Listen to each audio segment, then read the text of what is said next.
Welcome back to the shop, everyone. I got some 2x4s that's piling up in my shop, and I was going to scrap them out, but I think I'm going to make some coasters out of them. This year we want to hit up some craft shows. We are from Ohio, so we will be going around to the Central Ohio craft shows. We want to get out into the community a little bit more and start talking with people and sell some products. So we're going to run them through the thickness planer. I'm trying to get them down to 5/8 of an inch thick. I find with coasters you don't need it any thicker than that. And then I'll go ahead and start using a wire brush attached to the drill.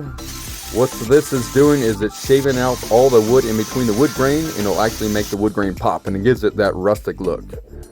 And then it's on to the fun part, and that is we're going to start burning the wood. I don't go too crazy with this. I just do enough to do some contrast and give it some depth. This is pine wood. If you burn it too much, it will warp, and we obviously don't want that. The next, you'll go ahead and put on a little bit of spray paint. You can use whatever color you want, but I do like that rustic farmhouse country look, so I'm going to go with white. And then since we got them in the longer pieces, we'll go ahead and chamfer off as much as we can to save time in the long run.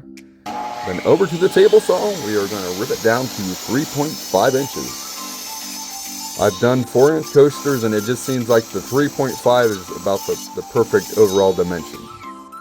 And then it's back over to the router, and then we'll chamfer off the rest of the sides. These types of coasters really look good with a good old-fashioned chamfer on the side of them. And then we'll go ahead and start sanding it back. I don't go too crazy with this as far as the low grit. I'll start off with 220. Take all that time making that grain pop, and we want to make sure it stays in place, so we just use a higher sandpaper grit. And then I'll use a walnut stain and wipe it back off. And then it's onwards to finish. So this, I keep it simple, nothing too crazy. Spray on lacquer finish. It gives it that nice ultimate shine. Just make sure you get all sides, all corners. On the bottom I'll do about 2 coats, but on the top I'll do about 3. I like to make sure these last for a while. And look at that, super easy, super fun, country rustic coasters, 2x4s. And to think I was going to throw these out.